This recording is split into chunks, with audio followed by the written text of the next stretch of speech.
اب ایک بات جو قابل توجہ ہے، جس پر میں آج خصوصی طور پر بات کرنا چاہ رہا ہوں، وہ یہ ہے کہ نبی پاک صلی اللہ علیہ وسلم نے یہ بھی بتا دیا کہ ماں کا بڑا حق ہے، اور حضور نے یہ بھی بتا دیا کہ بیوی کا بھی حق ہے۔ جو تم نے خود کھانا ہے اسے کھلانا ہے، جو خود پہننا ہے اسے۔ اب مسئلہ پتہ کیا ہوتا ہے، بیوی کا مطالبہ ہے کہ تو سوائے میرے کسی کی نہیں سنے گا۔ وہ کہتی ہے کہ چونکہ میں آئی ہوں سارا کچھ چھوڑ کے، اب سوائے میرے تو کسی اور کی نہیں سنے گا۔ اماں کہتی ہے کہ چونکہ پیدا میں نے کیا ہے، پرورش میں نے کی ہے، جوان میں نے کیا، تو حقوق میرے زیادہ ہیں۔ یہ حدیث اماں ضرور سنائے گی اگر اسے یاد ہوگی۔ اب اس کا نقصان یہ ہوتا ہے کہ اگر کسی عورت سے یہ پوچھا جائے کہ تو بتلا کہ بغیر ماں کے کوئی بچہ بڑا ہو سکتا تھا، تو اس نے پال پوس کے تجھے دیا ہے، تو تجھے کیسے کہہ سکتی ہے کہ تو کسی اور کی نہ سن؟ اور اگر اماں سے بندہ کہے کہ تو خود ہی گئی تھی اس کو دیکھنے، تو ہی اس کو لائی ہے، اب کس طرح کر کے یہ ممکن ہو سکتا ہے کہ خاتون خانہ جو نکاح کر کے آئی ہے، جس کے حقوق کا تعین خود نبی پاک صلی اللہ علیہ وسلم نے فرمایا، اس کو حق نہ دیا جائے؟ ہمارے ہاں نقصان یہ ہوتا ہے، ایک آدمی کہتا ہے کہ بھائی میری سنی جائے اور میرے علاوہ کسی دوسرے کی نہ سنی جائے، بالکل میری حد تک معاملہ رہے، آگے نہ بڑھے۔ میرے رسول پاک صلی اللہ تعالی علیہ وآلہ وسلم کی خدمت عالی مرتبت میں جب ایک شخص نے عرض کی کہ حضور مجھ سے بڑا گناہ ہو گیا ہے، تو میں کیا کروں؟ تو نبی پاک نے فرمایا جا کے اپنی اماں کی نوکری کر۔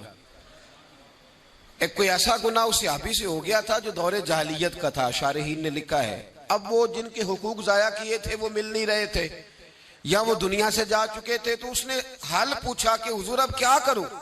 تو نبی پاک علیہ السلام نے فرمایا جا اپنی اماں کی نوکری کر، اللہ تیرے گناہ معاف کر دے گا۔ اس صحابی نے فوراً کہا حضور میری تو اماں پردہ کر گئی، میری اماں تو وصال کر گئی۔ تو حضور نے ایک نیا حق بیان فرمایا، محبوب نے فرمایا جا کے خالہ کی نوکری کر، اللہ تیرے گناہوں کو معاف فرما دے گا۔ اور فرمایا خالہ بھی مثل ماں کے ہوتی ہے، خالہ بھی مثل، تو جا کے حضور علیہ السلام نے تو خالہ کا حق بیان کر دیا، نبی پاک نے تو تعین کر دیا کہ تو نے نوکری کرنی ہے۔ اب اگر بیگم صاحبہ کو اعتراض ہو کہ تو خالہ کے گھر کیا لینے گیا تھا، تو ادھر کیوں گیا تھا، تو یہ اس کا اعتراض اس لیے درست نہیں ہے کہ اس حق کو رسول پاک نے بیان فرما دیا ہے، نبی پاک صلی اللہ علیہ وسلم نے اس کا ذکر فرما دیا۔ میرے رسول پاک سید عالم صلی اللہ علیہ وسلم نے خود ارشاد فرمایا، ترمذی شریف کی حدیث ہے، نبی پاک کے نہ کسی چچا پر کسی نے اعتراض کیا۔ توجہ ہے میری بات پر؟ اب یہاں وضاحت نہیں ہے کہ وہ مسلمانوں میں سے تھے یا غیر مسلموں سے تھے، لیکن کسی نے حضور کے کسی چچا پر، ہمارا پتہ کیا حال ہے، چاچا تو بڑا دشمن ہوتا ہے نا، تو اس پر تو اعتراض کرے تو ٹھنڈ پڑتی ہے معاذ اللہ۔ لوگ کہتے ہیں فٹافٹ کر دو جملے اور کہہ دے، چاچا تو شریک ہوتا ہے، روز ابا بتاتا ہے، اماں روز تبصرہ کرتی ہے کہ بڑا ظالم ہے۔ حضور کے چچا پر کسی نے اعتراض کیا، یہ ترمذی ہے، نبی پاک صلی اللہ علیہ وسلم نے فرمایا خبردار، اگر کسی نے میرے چچا کے بارے میں مجھے اذیت دی تو اس نے مجھے اذیت دی۔ اور فرمایا تمہیں پتہ نہیں چچا تو اس طرح ہوتا ہے جس طرح باپ ہوتا ہے، اس طرح ہوتا ہے جس طرح۔ اب چچا کے حق کا تعین کس نے کر دیا؟ نبی پاک صلی اللہ علیہ وسلم نے۔ اب اگر کوئی شخص اس پر یہ شکوہ کرے کہ یہ تو ایک اور حق آ گیا تو کدھر جائیں گے، تو نبی پاک نے چچاؤں کے حقوق بیان کیے، خالاؤں کے حقوق بیان کیے۔ عورت وہ اللہ تبارک و تعالی کی عظیم نعمت ہے جو اگر بیٹی کی صورت میں ہو تو رحمت ہوتی ہے، اگر ماں کی صورت میں ہو تو جنت ہوتی ہے، اور اگر بیوی کی صورت میں ہو تو وہ عزت ہوتی ہے۔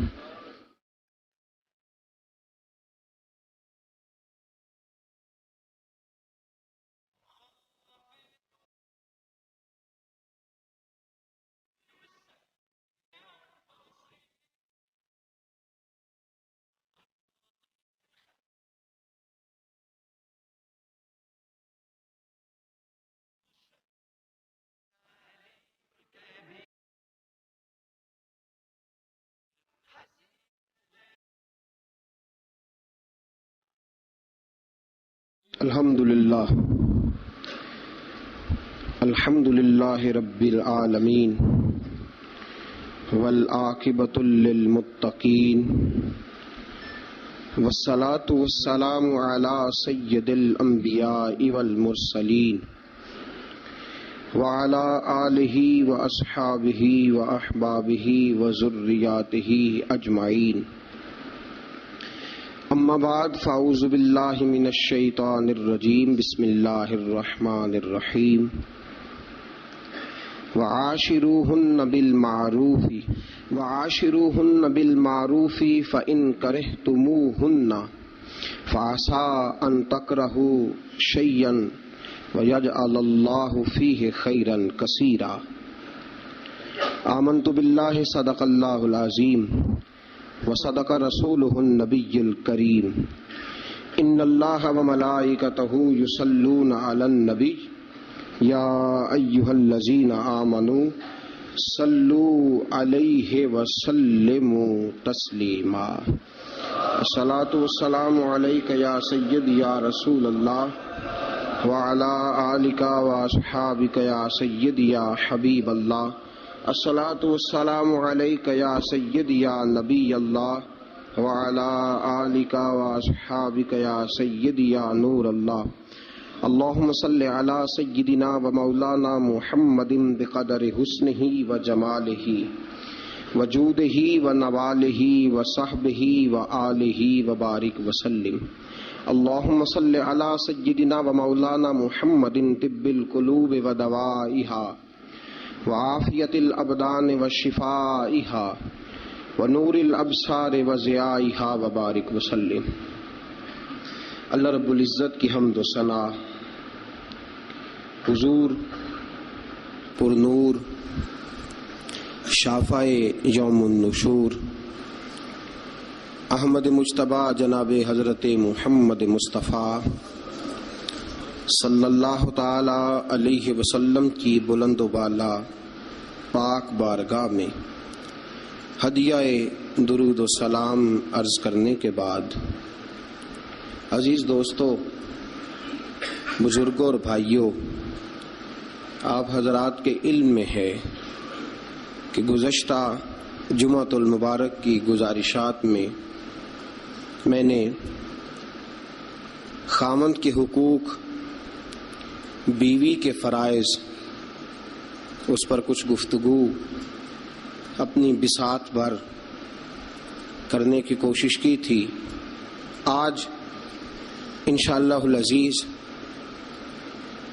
بیوی کے حقوق اور خاوند کے فرائض، اس پر کچھ گزارشات قرآن و سنت کی روشنی میں اپنے فہم اور اپنی طاقت کے مطابق آپ کو سمجھانے کی کوشش کروں گا۔ اللہ ہماری مدد فرمائے۔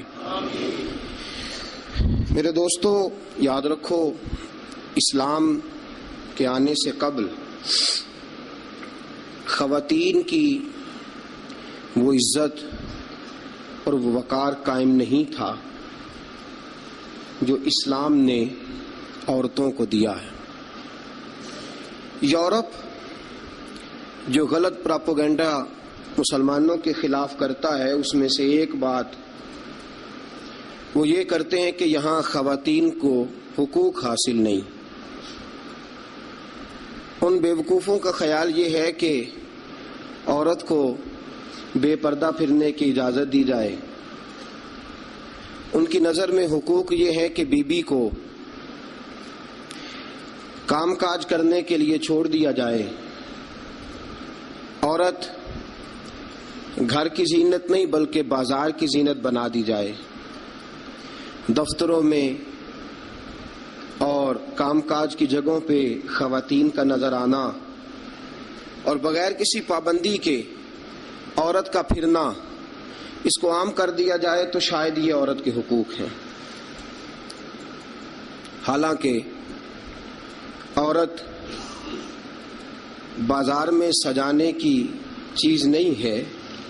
عورت وہ اللہ تبارک و تعالی کی عظیم نعمت ہے جو اگر بیٹی کی صورت میں ہو تو رحمت ہوتی ہے، اگر ماں کی صورت میں ہو تو جنت ہوتی ہے، بہن کی صورت میں ہو تو وہ محبت ہوتی ہے، اور اگر بیوی کی صورت میں ہو تو وہ عزت ہوتی ہے۔